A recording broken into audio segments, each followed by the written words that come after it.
Hello guys, আজকের বানাবো cake. তাই দেখো ওরিও বিস্কুট খুলে নিচ্ছি। আমি মিনিমাম 5টা বিস্কুট নিয়েছিলাম।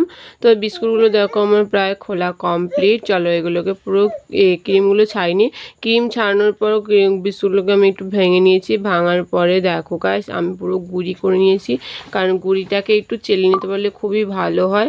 তো আমি করে নিলাম। তারপরে দেখো 1 কাপের মতো দুধ দিয়ে দিয়েছি। আমি কিন্তু দুধ তোমরা পারলে পুরোটাও দিতে পারো, পুরোটা দিয়ে ব্যাটারটা তৈরি করতে পারো, কিন্তু আমি 1 কাপ দুধ দিয়েছিলাম আর বাদবাকিটা জল দিয়েছিলাম।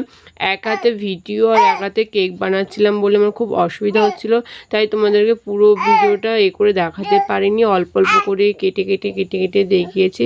তো চলো ব্যাটারটাকে পুরো কমপ্লিট করি। আর ব্যাটারটাকে না ধীরে সুস্থে করবে, নয়তো যদি একটু লেগে লেগে যায় বা গোল্লা গোল্লা ওই যেগুলো ছড়া বেঁধে যায় আর কি, তাহলে তো প্রবলেম। তারপরে দেখো গাইস আমি ওখানে ইনো দিতে ভুলে গেছিলাম, তাই পরে ইনোটাকে এবার আমি এই কাপটার মধ্যে নিয়ে 2টো ইনো নিয়েছিলাম, নিয়ে জল দিয়ে তারপর গুলে দিয়ে দেবো। কিন্তু জানা যাবে সেখানে আমাদের একটা ভুল হয়েছিল। আমি 2টো ইনো নিয়ে দিয়ে একটা ইনোর হাফ দিলেই ভালো হতো। 2টো ইনো দেওয়ার জন্য ইনো একটু গন্ধ এসেছিলো। তো যাই হোক, এদিকে দেখো আমি ইনোটাকে ঢেলে দিলাম। তারপরে দেখো গাইস আমার ব্যাটারটা প্রায় কমপ্লিট। তো এই ব্যাটারটা এইরকম গাঢ় গাঢ় রাখবে। তোমরা যদি কেউ ওরিও বিস্কুট দিয়ে কেক বানাতে চাও, যে কোনো বিস্কুট দিয়ে ওরিও, হ্যাপি যা দিয়েই বানাতে চাও।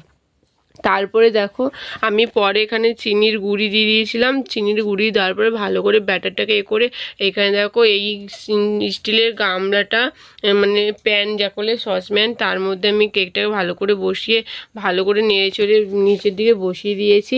তারপরে দেখো এখানে কতগুলো সাদা বালি নিয়ে এসেছিলাম, আর এখানে আমার কাছে তো স্ট্যান্ড নেই, তার জন্য আমি এই ঢাকনাটাকে বসিয়ে দিয়েছি, এর উপরে কেকটাকে বসিয়ে দিয়েছি, এবার ঢেকে দিয়েছিলাম। তারপরে জানো তো গাইস আমি আর বাদবাকি ভিডিওটা করতে পারিনি, কারণ জন্মদিনে রাঁধুনিরা রান্না করবে বলে তারা গ্যাস নিয়ে নিয়েছিল, যেন আমাকে লাস্টে উনুনে করতে হয়েছে।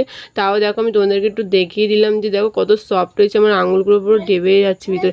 এটা কিন্তু নিচেরটা, আমি কিন্তু উপরেরটাকে নিচে উল্টে দিয়েছি, না তো কেকটা সুন্দর দেখতে হবে না। তো চলো এবার গিয়ে ডেকোরেশনটা করি। আর এটা কিন্তু জন্মদিনের কেক, বোনের জন্মদিন শিব পূজার আগের দিন পড়েছে, কিন্তু সেদিন আমাদের নিরামিষ খেতে হবে, তাই জন্য ঘরোয়াভাবে এই কেকটা বানালাম। আর কেকটা কেমন হয়েছে আমাকে কিন্তু কমেন্ট করে জানিও।